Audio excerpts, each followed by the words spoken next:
Hello dear teachers, welcome to a brand new episode of The Better Teacher, which is presented to you by TeacherTribe.world, and this is a conversation and a discussion that we have about relevant topics in education, questions that may have been on your mind for a long time, and we have these discussions with none other than Bala sir. Sir, thank you so much for joining us again today. Thanks, Rashmi. So today's topic is about teachers in the classroom, and when I say teachers in the classroom, I mean communication when it comes to teachers in the classroom. This is a two-part episode that we are going to have. In this episode, we are going to tackle the verbal communication of teachers in the classroom. So let's dive directly into the topic. Yeah. Is there a significant impact by the verbal communication and the words used by the teachers on the learners in the classroom? Let me say it is 100%. The reason is words are source of power, words are source of energy, and words are electromagnetic vibrations. Therefore, words can create people, words can kill people. Every single word uttered by the teacher in the classroom impacts the learner quite significantly, and not necessarily related to the topics, but sometimes words are taken very personally, and the children tend to imagine, reimagine, recapture, and they used to dwell on these words not only at the given time, but sometimes even in their sleep and for a day or two the next day, because they are emotional content they have, and it's said psychologically emotionally competent words impact your long-term memory. So that's why I said that sometimes after 30 years, 40 years, a boy or a girl may come up to you and say, "Sir, you told me like this in the class. That's exactly what made me what I am today." Right? For example, you take the case of our beloved President Abdul Kalam sir. He always talks about teachers. The single word that they uttered, they provoked him, and what he became.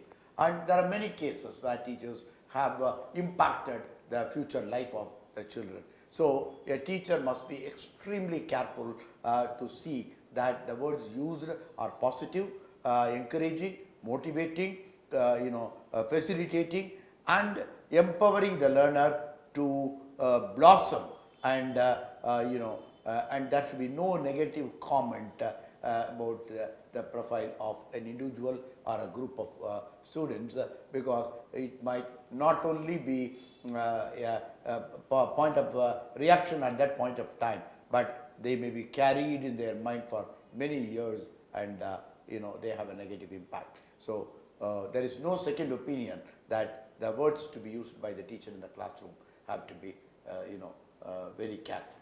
Absolutely. I do remember the words that my teacher spoke, of course, when I was in my school.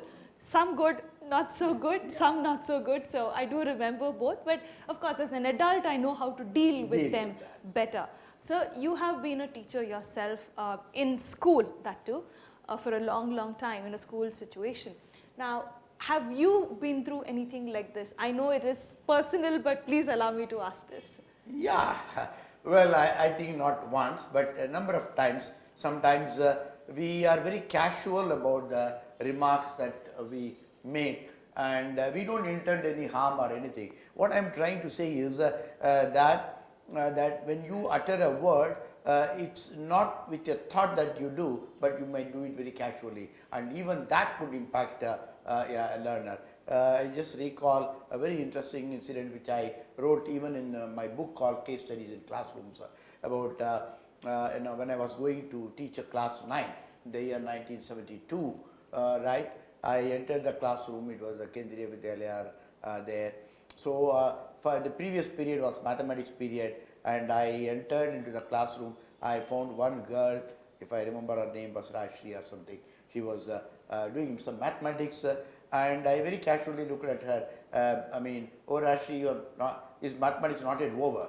She said, "Sorry sir." She closed the book, and I found a very interesting geometry box on her table, it was very gravitating. I just looked at her and said, very beautiful box. Where did you get it? She said, sir, my father got it for my birthday.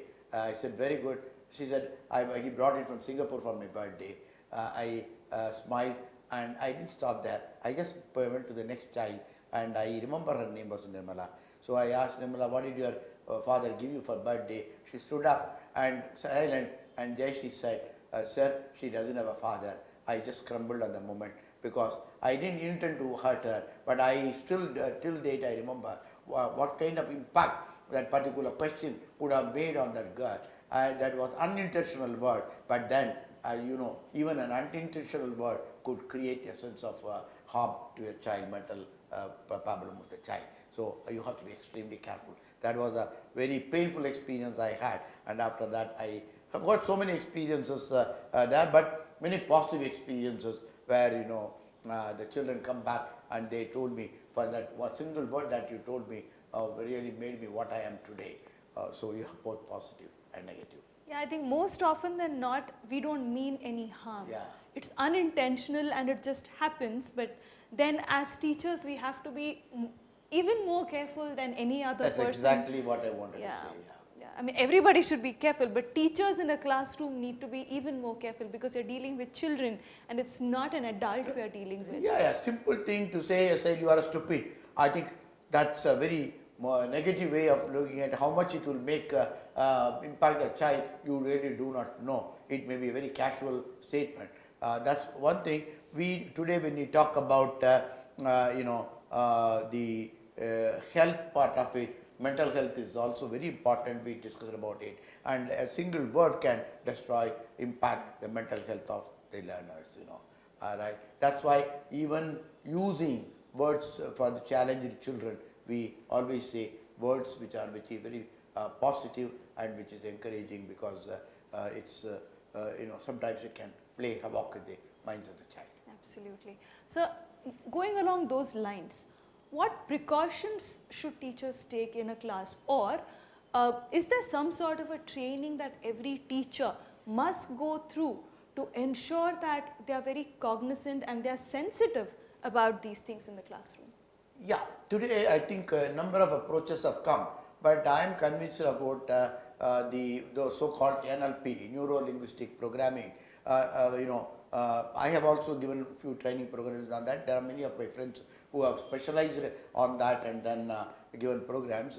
As the very term indicates, Neuro-Linguistic Programming, linguistic language and neuro-brain, and programming is a process of doing a program, and then you program a language because it impacts the brain, right? So every single word impacts. For example, when I talk to you, how are you is different. How are you is different. How are you? That's different. So every single word brings along with that the emotions on that. So NLP provides a very detailed, organized structure by which you learn to use the words in context, appropriate with age appropriacy, emotional appropriacy, geographical appropriacy, and also the linguistic appropriacy. With that, it provides. And I think it's very important that every school should provide a training to all the teachers on NLP, because at least, if not 100%, at least 60 to 70% they know this is not what they are. So to say a child, you can't do it is different. Can you do it is different. I'm sure you can do it is different. So how do you construct the meaning to the format of a phrase, structure it is important. I think neuro-linguistic programming is a very important aspect of training the teachers on effective use of languages in the classroom.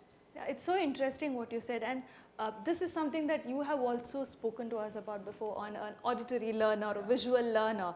I myself retain visuals more than anything else. I'm better with visuals, so I learn better when there is visuals. Yeah. So that doesn't mean my memory is bad. Yeah.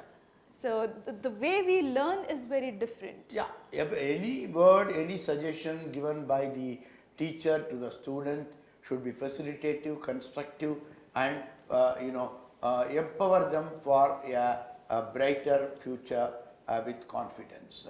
Yeah, word should not defeat a child. Absolutely. That's my conviction.